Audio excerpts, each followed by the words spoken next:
Test, test, test. I think I can hear you now. Perfect. Yeah, I can hear you. Can you hear me? Yes, I can hear you. Perfect. All right, I think everything, I heard you guys as well. Can you hear me?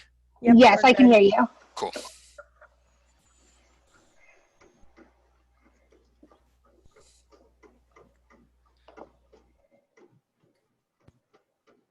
So is it just you three that are going to be on the panel today? Yes. Okay. So we'll just go ahead quickly and go over the welcome for the panelists. So the session will end promptly after 45 minutes.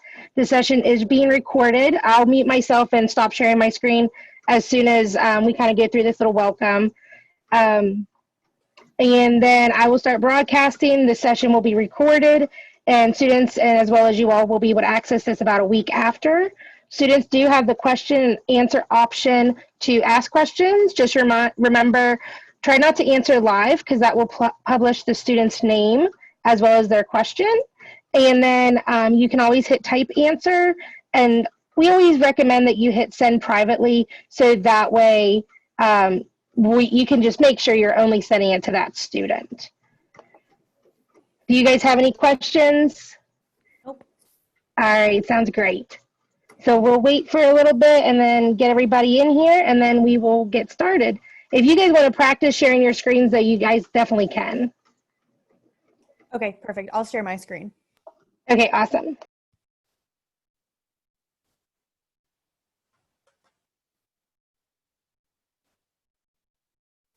Everything look good, guys? Yeah, looks good to me.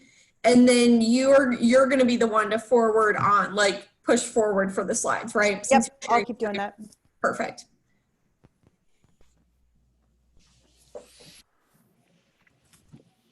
Did either of you do any NACAC fair things today? No, today was the first football game of NFL, so our house has been a little busy today. Yep. I know. I saw things and it was like, why did NACAC do this? This was dumb. Yeah, I don't think, I'm doing one like in November. I'm doing a few sessions in November just because every other date they had one, I already have something filled on it, so. Yeah, we had stuff going on today, and our office was doing it, but I was not able to. Yeah, I'd say you probably didn't miss much. We took turns too, so I did a presentation today, which surprisingly I think I had 6 or 7 people, and I'm like, honestly, for the first day, like that's not bad. And then students can sign up for individual Zoom meetings with you, so you're just supposed to like hang out in your Zoom room and then approve them. And 2 of my 3 didn't show up. And I'm like, well, again, Sunday, football, first day of NACAC fair, like, great, it's fine. We're always really great at that. At least some students, got on there. I mean, I would be happy with any students getting on. I definitely agree. Well, it looks like we have 10 people, not including the 4 of us. Well, including the 4 of us. Yeah, I was going to let you guys know. I just went ahead and opened it so that way we can start letting people come in. I didn't want to cut you off, though, Katie, while you were talking. But, yeah, so we are live. So I'll give it a few minutes, and then I'll just go over some housekeeping, and then I'll turn it over to you. Is that okay? Sounds great, guys. Thank you.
For those of you just joining us, we are going to be starting here in about 3 minutes. We'll go over some housekeeping things, and I'll be turning it over to our presenters. So just hang out with us for a few more minutes, and then we'll get started.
I see we have some more folks joining us. We'll be getting started here in about a minute. We'll go over some housekeeping, and then I'll turn it over to our presenters.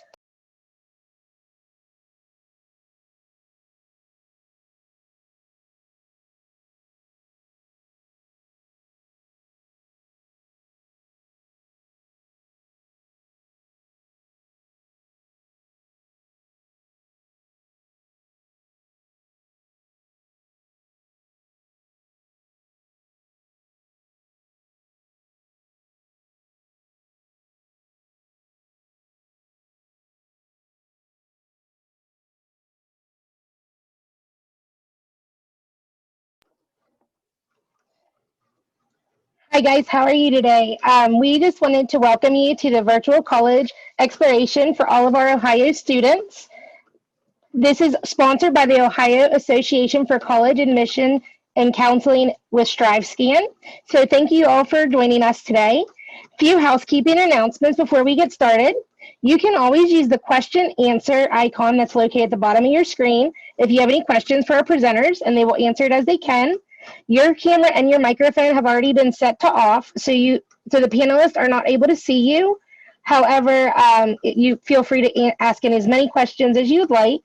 This is one of many different sessions happening, so be sure to check out the full schedule at oacac.org. This presentation is being recorded and will be available at the same website within about a week. Again, that's oacac.org. So now I'd like to turn it over to the University of Toledo, Bowling Green State University, and the University of Akron to tell you guys some myth busting. Enjoy your session, guys. Wonderful. Thank you. Well, welcome everyone. I'm excited to see there's a good sized group here today. I know it's a Sunday. I know football has started, at least here in Northwest Ohio. It's a beautiful fall day as well. So thank you for joining us. We will be talking about myth busting in college admissions, everything regarding the campus visit and what it's like to be on campus, applications, admission terms, scholarships, financial aid. So we're excited to be with you today. My name is Katie Webb. I am an admissions counselor at Bowling Green State University, and I work with all of our students and families in Columbus, Central Ohio, as well as a little bit of Northeast Ohio in the Canton, Ashland, Worcester area as well. I'll turn it over to my other colleagues. Hi, my name is Kaylee Aston. I work at the University of Akron. I'm one of their admissions counselors. I work with students from North Central Ohio, a little bit of Southern Ohio, and a little bit of the outskirts of Columbus area. And my name is Scott Jackson. I'm the Regional Enrollment Manager for Greater Cleveland for the University of Toledo. I get a great chance to live in the Cleveland area while recruiting for a school kind of on the opposite side of the state, so it's pretty unique, but really excited to have you all here today, and I think I speak for everybody when I say we're really excited to present to you all as well. So we're going to just jump right into it, to our first section, focused on campus visits. And you might be thinking some of your top schools may not give you the opportunities to visit campus. And that's where our first myth comes in. Schools are only offering virtual tours. Now, maybe if you asked us that about 3-4 months ago, that was probably the case. But as things have started opening back up, as we've got new measures in place, in-person visits are available at a ton of different schools. Hopefully all of your top schools that you're looking at as well. I know I can say for myself and my other colleagues on here that we're all offering visits right now to bring students to campus in a safe environment, to give them the opportunity to learn more about what we can offer them throughout their 4 years at whatever institution they decide to check out. But outside of those in-person tours, there's so many other options for students to get to. Check out campus, check out resources, check out offices, and there's a lot of things available for students right now. On top of in-person tours, small campus events. I know the University of Toledo, we've had a handful small events, rooms of only about 8 to 9 students, getting an opportunity to learn more about academic departments and things on campus while being socially distant and being safe on campus. On top of that, of course, virtual options are still great for students. Those can include Zoom meetings with academic departments, and they're not just focused on admissions. So maybe you want to learn more about a major you're really interested in. A lot of academic colleges at the universities you're looking to possibly attend. In some cases, may be able to meet with you over Zoom, which is a great way to get some more in-depth information on the school that you're checking out. One thing to keep in mind when you're looking at tours and ways to get involved with the institutions you're interested in is to check their websites early and often. The spots are limited for a lot of the tours and events, so it's really important to see what's being offered, if it fits your schedule, and jump on it as soon as you can. Of course, staying connected is the best way to figure out what's going on. We'll talk a little bit more about that here in a couple slides. But keep in mind, virtual tours are still a great choice. Virtual tours are going to give you the option to check out the school on your own time. It could be after school, after practice, whatever it might be. You can pair this with one of those virtual meetings with an academic department I talked about as well. And virtually visiting schools is a great way for you to check out institutions that maybe are just a little too far away to take a day trip to. So definitely take advantage of the virtual options, especially while they're so robust right now. So you're probably wondering, how exactly can I find out about these different types of visits? Maybe you don't even know if the schools you're interested in are offering in-person tours or events. The first thing, and I think we would all agree to this, is working with the admissions office, and that's because we all work for admissions offices. We want you to stay connected with us, and we want you to work closely with us. But working with those admissions offices, even if it's a one-on-one meeting over the phone, over Zoom, Skype, whatever you use, that's the best way to stay connected and to learn about some additional opportunities. Just last week, I had a couple of students I spoke to on the phone where they didn't even know we were offering tours or offering events. So it was a great way for me to share exactly what was going on at the University of Toledo and help them stay connected and learn a little bit more about what we're doing throughout the fall and what we're doing to make sure that they're safe while they're on campus as well.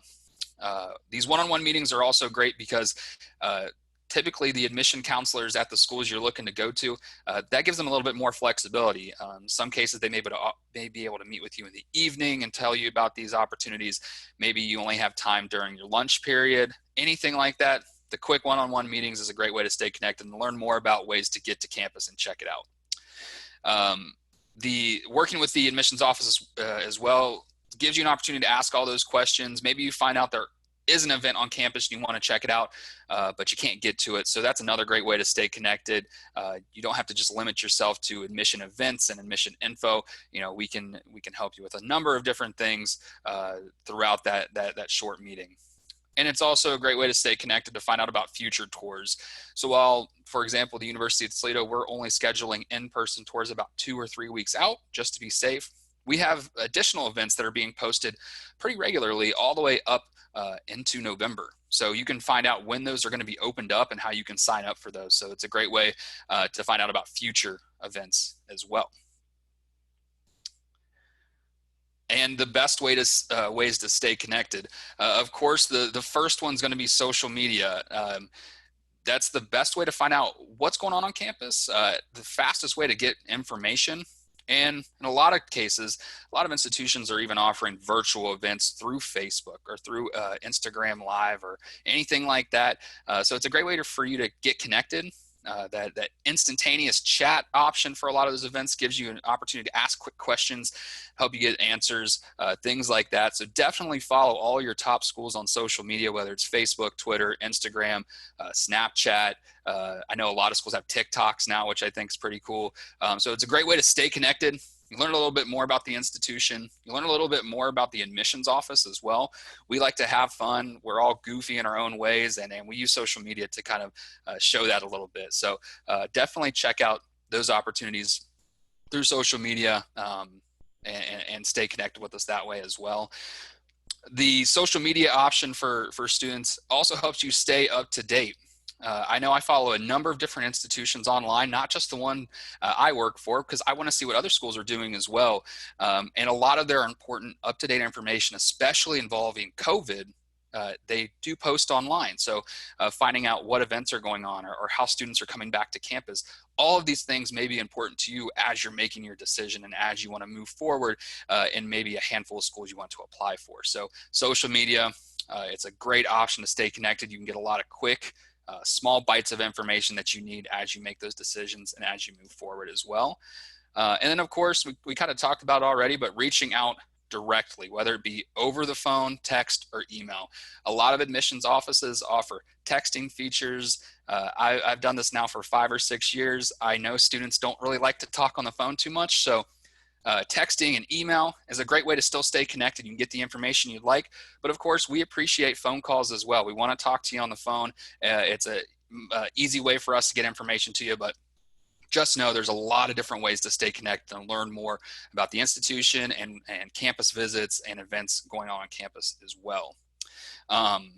And that's going to help you stay on top of everything. If we're missing information or maybe we want to send you an invite for one of those campus tours, a lot of times we can send those out by text message and email as well. So make sure you have a good email address, something that we can send you updates to and stay connected with us that way as well.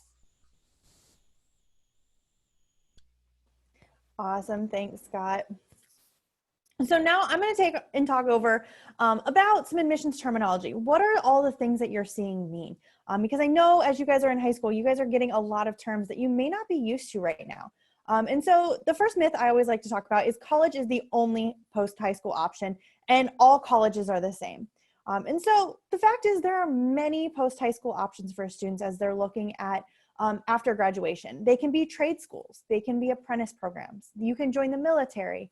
The three that we're really going to focus on though are community colleges, public colleges and universities, and then also private colleges and universities.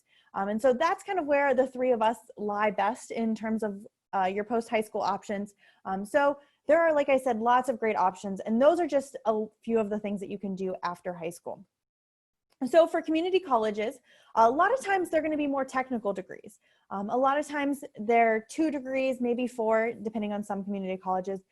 But there are a lot of places where you're going to be able to get a transfer degrees and coursework. So maybe for you, it's a good option to start at a community college, take maybe your first 2 years, and then transfer to a 4-year institution. For some students, they can save a lot of money because typically community colleges are a little cheaper. They're also closer to home. So you're not going to have to go away and live on campus. You're going to be able to go to class and then come home and stay close to home. We also have a lot of good partnership programs. So I know all 3 of our universities have partnership programs with community colleges so that students can easily go from a community college to one of our institutions.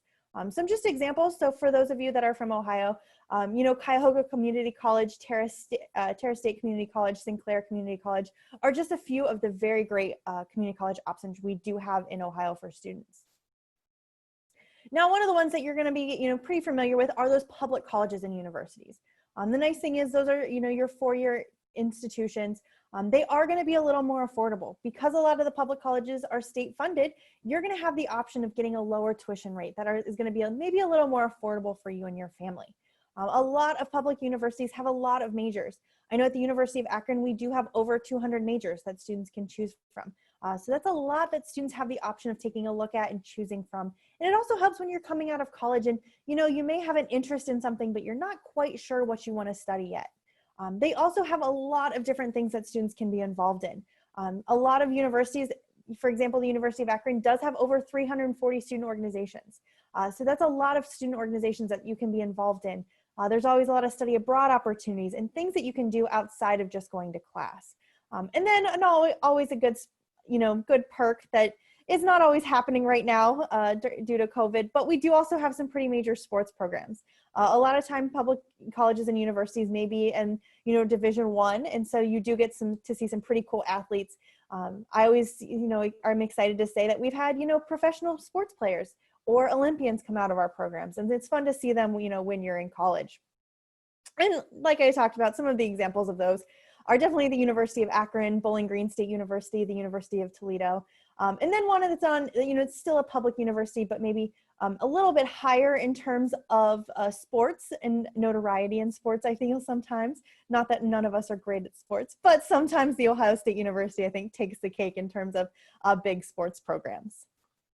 And then we're going to switch to private colleges and universities. And so there are a lot of really cool benefits to private colleges. And one of those is they have a lot smaller of a class size.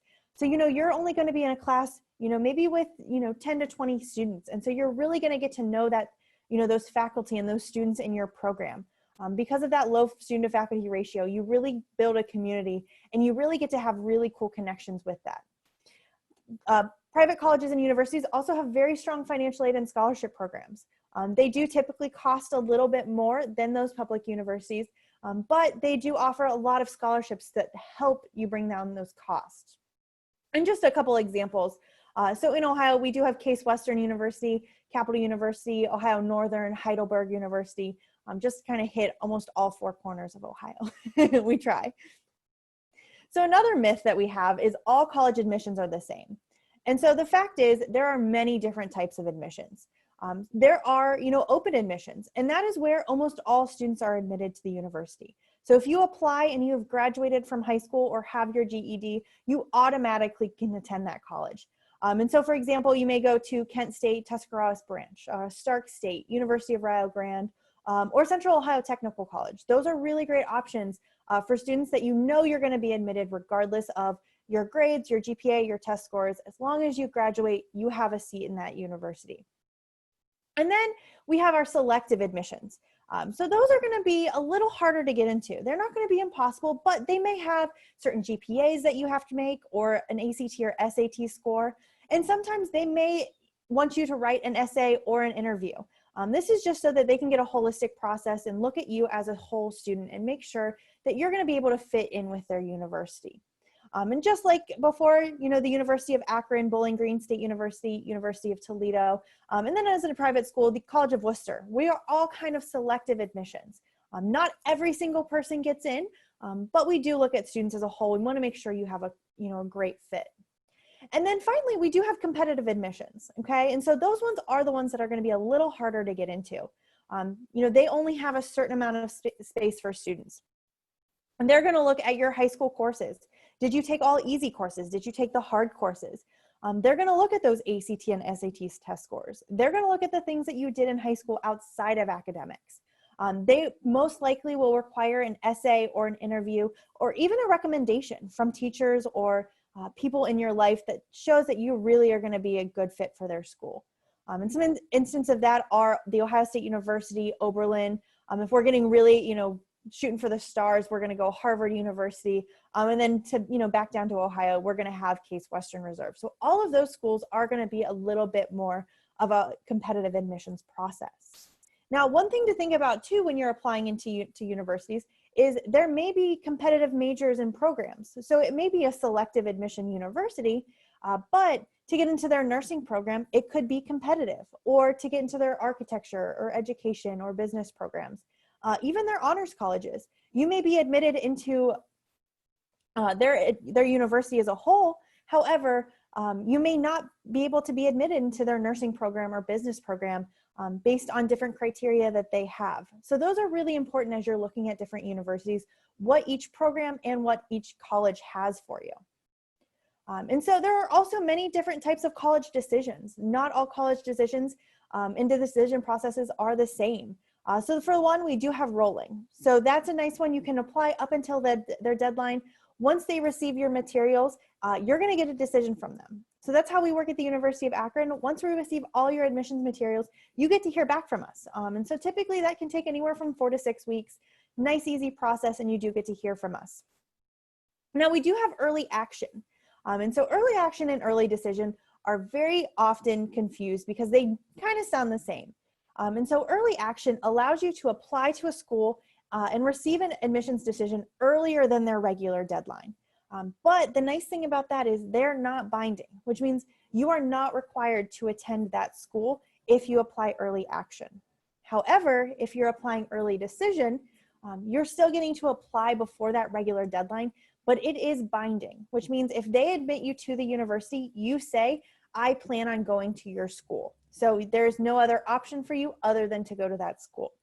And so for some of the students, early decision can be a little bit harder to use because you don't get to look at all your offers and look at your financial aid offers, which I know Katie's going to talk about all the cool things about financial aid in a little bit. But early decision does kind of limit you in terms of you are required to go there, where early action gives you the ability to still be admitted a little earlier, but you still have the ability to look at all your different financial aid options.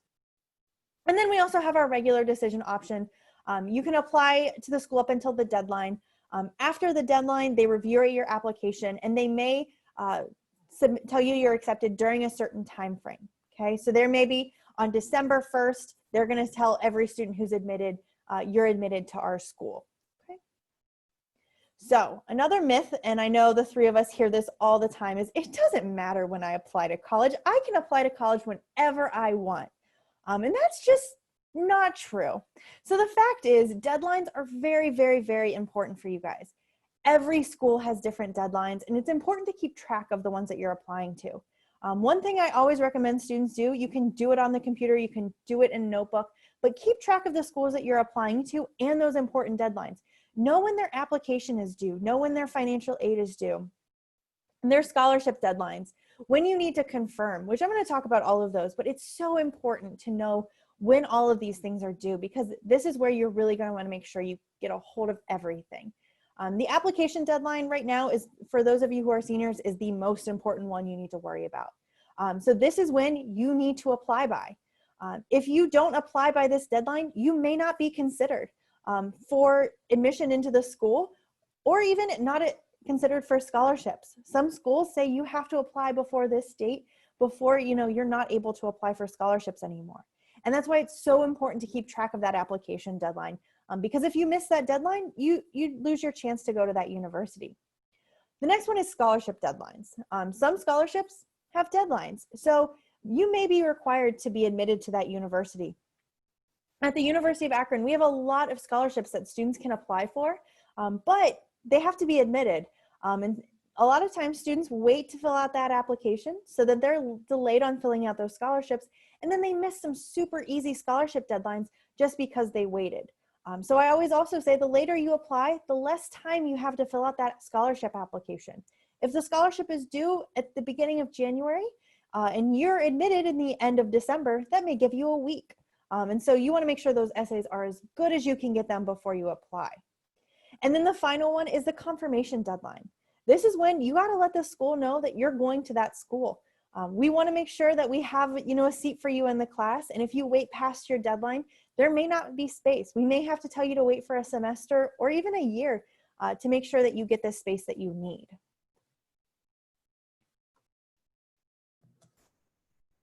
All right, I am going to finish it up, and we are going to talk about scholarships and financial aid. I know, hopefully I'm not the bearer of bad news. College does cost money, and no matter where you go, right? Where Kaylee was talking about, college costs money, whether it's Columbus State, Bowling Green, Ohio State, you're going out of state, you know, wherever, right?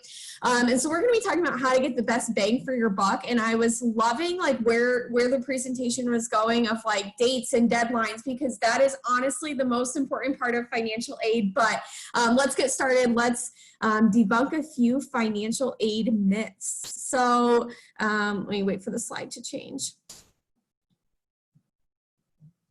Okay, so the first one, so the first myth is I won't get any financial aid, right? I think a lot of people go, nope, I just don't think I'm going to qualify for anything. I've heard rumors. Let's talk about what financial aid actually means. Okay, so there are some terms that I want to go through first. And the first is the FAFSA. If you haven't heard this yet, you certainly will, especially for our seniors listening. And that is the free application for federal student aid. Okay, you'll hear this from the colleges that you're looking at. You'll hear this from your school counselor. You have to sit down with a parent or guardian. If you're a dependent student, you're going to be hearing this term, okay? So the FAFSA is what you fill out through studentaid.gov, okay? This is not a BGSU website. This is not a website. It is specifically studentaid.gov. You fill this out, and if you are a dependent student, it takes your family or your guardian previous year tax information. Okay, it applies that in that free application for federal student aid, and you can send that to the 10 schools that you were looking at. You don't have to send it to 10, but you can send that FAFSA up to 10 schools. That then comes to the financial aid offices of those specific schools, and then those schools are ultimately able to give you a financial aid offer. Okay, so long story short with the FAFSA is this is something that all students can and should fill out. And you can start filling that out October 1st, okay? So that's in just a few weeks. And every school will have a little bit different deadline of when they want your FAFSA on file. But again, good habit, if you get anything from this presentation, is honestly stay ahead of deadlines. And so I would say make it a priority early in the fall, October, November, fill out that free application for federal student aid or FAFSA. Okay, so that's one. Then there are scholarships. And I think this is what a lot of people think of, right? When you think of that myth of, well, I'm not going to get anything, right? Well, scholarships are a part of financial aid. That is money based. And so this is money awarded to you from the specific school based on grades, application, leadership, service, etc. Lots of different things that would be, filling out those applications and applying for scholarships. Sometimes these scholarships can even be renewable, okay? Then there are loans. These loans come based on the FAFSA information. So every single student, okay, every single senior listening right now, getting ready to go to college in a year, you all will be able to take out $5,500 your first year in loans. Now, the big thing about this is money that does need to be repaid. Okay, this is money that comes from the federal government in a subsidized or unsubsidized loan. Now, there are also private loans as well, okay? And we'll get into kind of the nitty-gritty of that, but loans essentially, they are financial aid, but they do need to be repaid. And then lastly are grants. For example, the Pell Grant. This is money based on your financial need determined by the FAFSA. The nice thing about grants is that they do not need to be repaid. And again, all of that is tied to the FAFSA. Now, when thinking about these financial aid terms, now that we've kind of defined everything, we're all on the same page. When thinking about going to college, right, you really want to make sure that you are maximizing your scholarship options, okay? This is so important. It's really that idea of not putting all of your eggs in one basket, okay? And so right now you very much so might just be checking things out, going to these presentations, maybe trying to get a list together and looking at websites and scheduling visits. You may have a dream school in mind, right? Or maybe you have a top 3 right now. You don't want to focus only on school number 1 and only apply to scholarships at school number 1, and then number 2 and number 3 maybe move up your list a little bit and go, oh my gosh, I forgot to apply for those scholarships, right? So every single school will have different dates and different deadlines, okay? And so I know that makes things a little difficult, even again, if you're like, all right, I have 3, I have 5, right? More than that, it can be hard to keep track of. So stay organized, whether that is writing things down in a notebook, maybe utilizing a Google Calendar, an email calendar, something like that, your phone. I mean, whatever you need to do. Maybe that's even Post-it notes on a wall, right? Whatever you need to do to stay organized. Because again, you don't want to be applying for a large full tuition scholarship and be typing your essay the night before going, oh my gosh, I wanted my English teacher and my school counselor to read over these things, and now I have to find letters of recommendation and whatnot. So maximize your scholarship options, apply for everything, and stay ahead of dates and deadlines.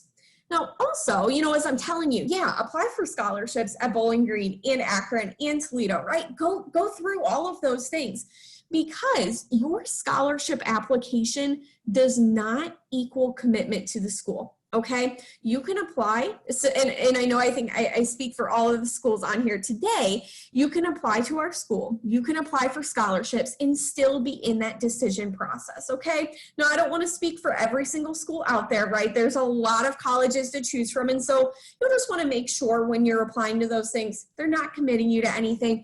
But again, it's that idea of, great, well, I'm going to see if I can get this full tuition scholarship here and here and here. The worst part is you have all three offers and decide from there. Then, go through, see what each school offers. Are there scholarships for leadership? Are there only scholarships for grades? What about your major? Maybe you're a nursing student. Does that school offer nursing scholarships, or do they only offer academic scholarships? See what each school offers and really go from there. If there's any that catch your eye, you think would apply to you, and utilize those searchable scholarship guides. Now, also, again, you all know this, you're smart, you're utilizing technology now. I'd go so far to assume that you're probably active on social media, you use your phone every day. Computers are smart, right? Admissions offices obviously utilize technology. If you're getting an email encouraging you to apply to a scholarship for, XYZ, chances are that school's sending that to you because they want you to apply for that scholarship, okay? So don't just, close out of that email and say, no, that I probably won't get that. Chances are that school is utilizing something that you provided on your application to say, yeah, we want this person to apply for this scholarship. Now, also something to think about as you think about, do I pursue a 4-year public or private school after high school? Do I go to a community college first? Do look into that and maybe even talk to your admissions counselor before making this decision, because typically the best scholarship offer is going to come to freshmen who come immediately after high school, okay? They don't take a gap year, they don't start at a community college, but also, of course, you have to choose the decision that's right for you. The next myth, I won't get any scholarships because my GPA isn't high enough. All right, we've gone through virtual learning, maybe your grades suffered a little bit, maybe you're in some tough AP classes. So yes and no. Can scholarships be awarded for grades? Absolutely, okay? So we have merit-based scholarships, okay? A majority, if not all schools are going to offer merit-based scholarships that are typically awarded on GPA and test score. Now, of course, if there are questions, I know once we get to the end, if there are questions about like test optional and things like that, we can get to that. But typically, merit-based scholarships are awarded on GPA and test score. A lot of times, schools will have specific deadlines as well. So for example, at Bowling Green, you have to apply by January 15th. To be considered for merit-based awards, okay? So again, ask those questions, reach out to those schools and say, is there a date? And I'm not finding anything online, or hey, I would just like to ask some questions. How has that changed with COVID-19? Are you all being lenient? Is there a test waiver option? Things like that. As well as, okay, can I apply for admission now and be qualified for this merit-based scholarship? But Katie, I'm taking the ACT next weekend, or my school's offering an SAT in October. Should I wait to send those test scores? Can I update things? A lot of schools will say, yeah, you can update things. Now, they will all have their own dates and deadlines. It could be January 15th. It could be May 1st. It could say, nope, we'll take the test score that we have on file for admission. Ask those questions so that when I'm applying, I know exactly what I'm, kind of figuring out what that scholarship offer may look like for me. But I would say, all in all, admissions offices are, of course, going to use what's going to benefit the student. And lastly, with that automatic award is going to be, how do I keep this award? Do I just show up? Do I need to keep a certain GPA? You probably need to be enrolled full-time, things like that.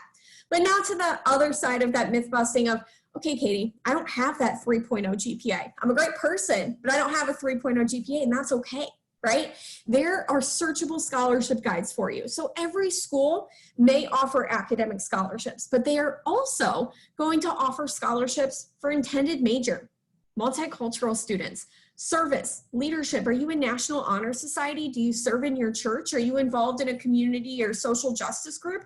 Awesome. Chances are there are going to be scholarships for that. Financial need, going back to that idea of filing the FAFSA, being a first generation student. Is your parent or is there a family member that's an alumni? Even things like the state and county you're from. I always tell students, I said I work with students in Columbus, there's a Franklin County Alumni Scholarship, okay? People that are alumni of BGSU choose one student from Franklin County to receive a scholarship. Things like that to go, yeah, maybe I don't have that picture perfect test score. That doesn't mean that I can't go to college. That doesn't mean that I'm not going to receive financial aid. And then there are also outside scholarships to help you with this, okay? And this is a big recommendation. Every single school is gonna have scholarship applications, okay? But also, there are community-based scholarships as well, okay? So this is big. Utilize your school and college counselors, okay? Your school counselors, chances are they are posting, and maybe not yet. This will be more like December through about March, okay? So winter. They're going to be posting scholarships for seniors, okay? I can almost guarantee it, okay? Whether it's email, it's in the office, it's through Naviance, things like that. See what's out there, right? Chances are there are going to be tons of different opportunities both at your high school, in your county, right? In your city, right? For a community member, religious groups, community organizations, service groups, foundations, things like that. And then FastWeb, that is a national scholarship search site as well that I absolutely recommend, okay? So those are some things to think about when thinking about scholarships as a whole. All right, another myth is that higher scholarship amounts equal more affordable option. This is a fun one, right? Because, I mean, if you're looking at like $15,000 compared to $5,000, you're like, well, obviously I'm taking the $15,000, at least I am, right? Now, reading the financial aid offer. Okay, this is super important. And seniors, and if any parents are watching, I don't want to overwhelm you. You don't need to be looking at, you need to be looking at the numbers now, but you don't need to be getting into the nitty gritty of sitting there with your calculator and trying to figure out this and that. But when it comes time, February, March, typically that's what we call financial aid season. You're looking at the numbers, you're going exact breakdown, you're calling me saying, Katie, it's gonna cost exactly this to go to BGSU, and it's gonna cost exactly this to go to Akron and Toledo, et cetera, et cetera. So let's go back first. To get a financial aid offer from a school, you need to file the FAFSA. Okay, many times schools are not going to require the FAFSA to be on file, but as you can tell from this portion of the presentation, it's certainly going to help you out. So again, the FAFSA opens October 1st, as well as priority dates and deadlines. So to get that financial aid offer, is there a specific day? Is the school saying, hey, we need your FAFSA by March 1st to qualify for grants? Maybe check into those things, okay? Make note of that, right? When you're keeping organized with everything else. But like I said, financial aid offers typically come out around February, at least for public schools, okay? Then at that point, maybe you're admitted to 3 schools, you're waiting, you're collecting the offers, and then you go, all right, well, let's look at this cost of attendance. So, cost compared to institution. So don't let the big numbers fool you or the small numbers scare you. Why I say that? If you are looking at Bowling Green and you're looking at a private school is going to be more expensive, okay? That's just how it is. So, for example, maybe Bowling Green is giving you a $3,500 scholarship. That school is giving you a $16,000 award. Again, you go, $16,000, Katie, this is great. How's BG not giving me $16,000? You have to understand, okay, what is the tuition? is it going to come out to be a similar price, right?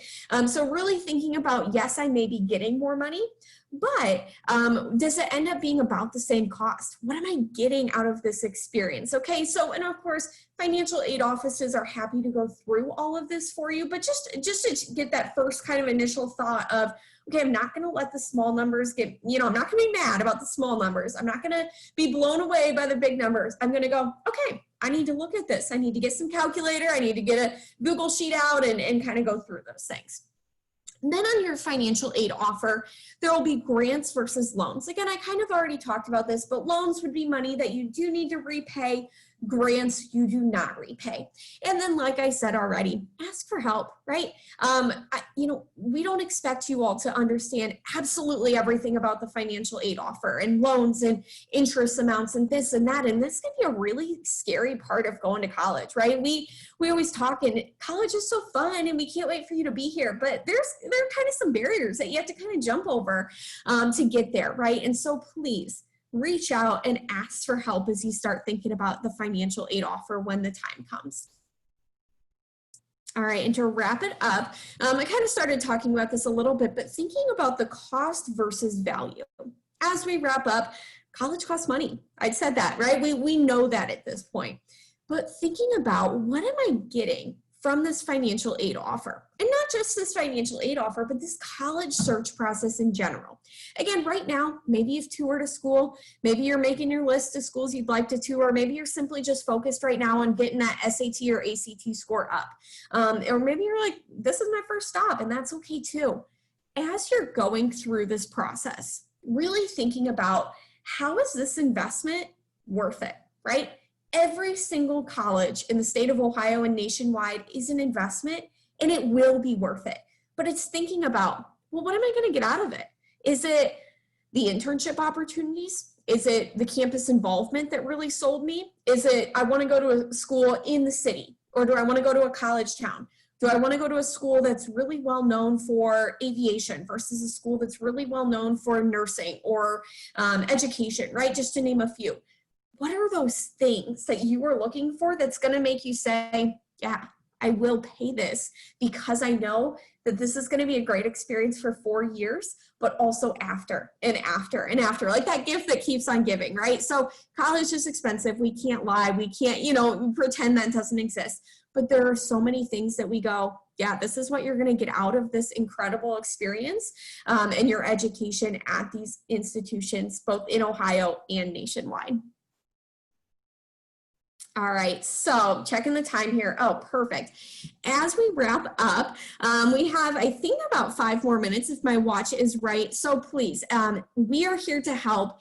Keep in touch with us, okay? Whether it's, hey, Katie, I have a random question about financial aid. I can't say I'm interested in Bowling Green, but I have a question about financial aid. Or it's, oh, well, I want to learn more about one of your schools. Email us, okay? Reach out. But also, since this is, a myth-busting presentation, if you all have questions, I know there were a few in the chat, which was great. If there are other things as we wrap up here in the next few minutes that you would like one of us to answer on air, we are also here to do that as well. So thank you all so much for taking the time. It looks like a question already came in.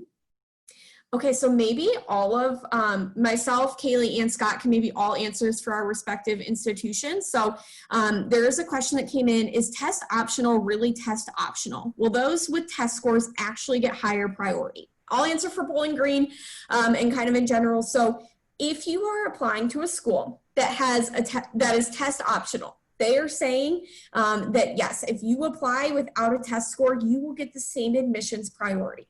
Now, and this can be confusing, and we are also learning as well. A school that has a test waiver. So at Bowling Green State University, we have a test waiver. Can you apply and be admitted without a test score? Yes. Will you have the same exact chance at scholarships and admission and room and everything on campus as a student that has an ACT score? Yes.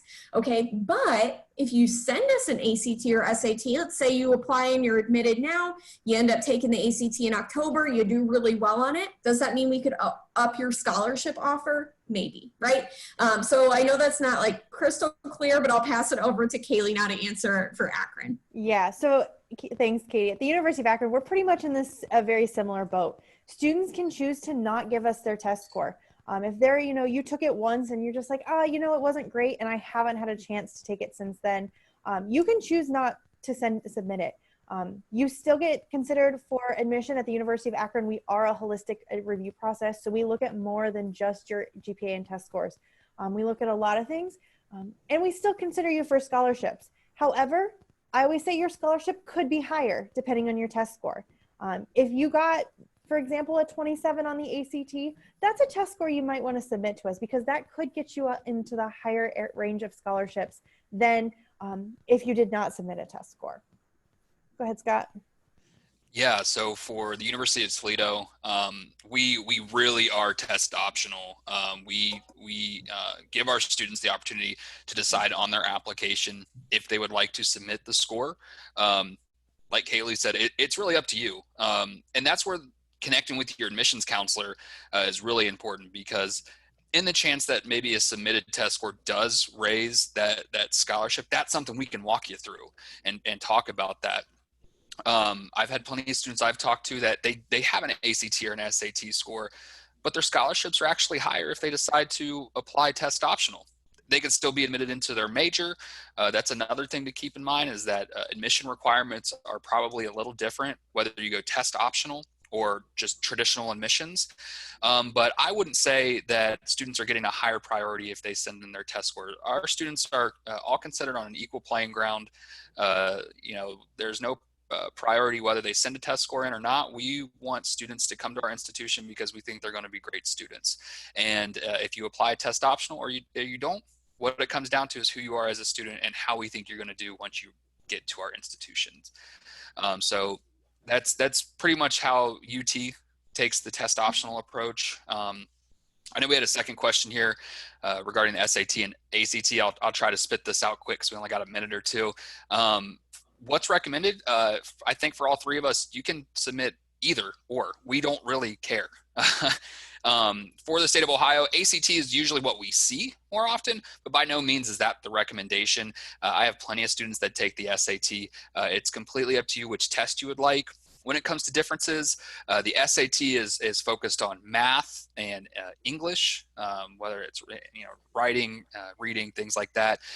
The ACT has math, science, English, reading, writing, essay writing. There's more sections to it, and it tests a few different things. I probably said that a little wrong, so if somebody wants to jump in and fix my flub, but really when it comes down to it, we don't care which test you submit. If you want to send one, either one will do. Yeah, and Scott, you did a good job. What I always say is, they test different things for you. So if you're struggling with the ACT, it may be a good idea to take the SAT because you could be stronger there. However, one thing that I always like to see is check the schools that you're applying to. I know all three of us are, fine with whatever. And Ohio is typically pretty fine with whatever. But as you get to schools that are out of state, they could require different things. So make sure you're taking the test that the school you're applying for needs.